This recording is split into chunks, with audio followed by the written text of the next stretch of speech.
राहुल गांधी इस देश की राजनीति में अब अप्रासंगिक हो गए हैं, इर्रेलीवेंट।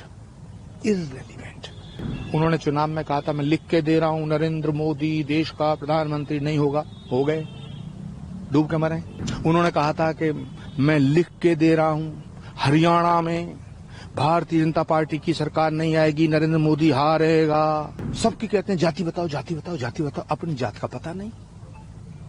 सोचो ना, दुनिया की जाति पूछ तो खुद की जाति बताएं किस दिन, बताए ना किसी दिन। भाई तुम खुद भी तो बताओ तुम किस जात के हो। राहुल गांधी जी की जो टोली है ना, मैं इन्हें चुनौती देता हूं आपके इस एजेंसी के माध्यम से कि ये ओपन घोषणा करें प्रेस कॉन्फ्रेंस में कि अगर हमारी सरकार आएगी तो हम 370 धारा को दोबारा लगाएंगे। चुनौती है मेरी राहुल गांधी से, कह में अखिलेश यादव कह में। राहुल गांधी इस देश की राजनीति में अब अप्रासंगिक हो गए हैं, इर्रेलीवेंट। उन्होंने चुनाव में कहा था मैं लिख के दे रहा हूं नरेंद्र मोदी देश का प्रधानमंत्री नहीं होगा, हो गए, डूब के मरे। उन्होंने कहा था कि मैं लिख के दे रहा हूं हरियाणा में भारतीय जनता पार्टी की सरकार नहीं आएगी, नरेंद्र मोदी हारेगा। हारेंगे नहीं, हारेगा।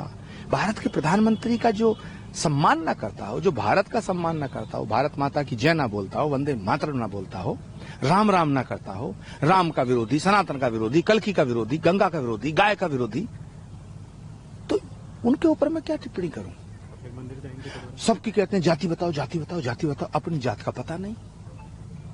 सोचो ना, दुनिया की जाति पूछ तो खुद की जाति बताएं किस दिन, बताए ना किसी दिन। भाई तुम खुद भी तो बताओ तुम किस जात के हो। मैं बड़ा सवाल पूछ रहा हूं, आज तक राहुल गांधी जी ने एक जवाब नहीं दिया। अब मुझे यकीन है कि मैं एएनआई पे ये बात कह रहा हूं, मेरी चुनौती है राहुल गांधी जी को, वो अपनी जात बताएं, अपनी जात बताएं, फिर दूसरों की जात पूछें। प्रधानमंत्री नरेंद्र मोदी के नेतृत्व में भारत के वर्तमान गृह मंत्री अमित शाह जी ने जो काम किया है, ये हो नहीं सकता था। सरदार पटेल के बाद इस देश को पहला ऐसा होम मिनिस्टर मिला है जो होम मिनिस्टर है, जो गृह मंत्री लगता है। बाकी जितने लोग थे उनमें रीढ़ की हड्डी नहीं थी। धारा 370 हटाने के बाद इस राष्ट्र की एकता को बल मिला है। किसी की मां ने दूध नहीं पिलाया जो दोबारा धारा 370 लगाते।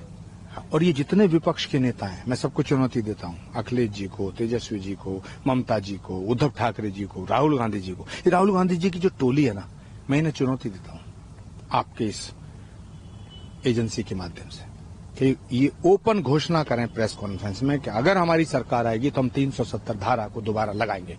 चुनौती है मेरी राहुल गांधी से, कह में अखिलेश यादव कह में कि यदि हम भारत की सरकार में कभी आए, इतना बोलें कभी आए, तो धारा 370 दोबारा लगाएंगे। 370 अब अतीत हो गया और ये जनता को मूर्ख बनाने का काम कर रहे हैं, भारत के मुसलमानों को धोखा देने का काम कर रहे हैं, भारत के मुसलमानों को अपमानित करने का काम कर रहे हैं, हिंदुओं के मन में जहर घोल रहे हैं मुसलमानों के प्रति। जबकि मुसलमान नहीं चाहता है, मुसलमान तो चाहता है हिंदू अपने मंदिर जाए, हमें मस्जिदों में नमाज पढ़ने दे। राम मंदिर के फैसले के बाद किसी मुसलमान ने विरोध नहीं किया, लेकिन मुसलमानों को भड़काने का काम ये विपक्ष करता है। ये इस देश को तोड़ना चाहता है।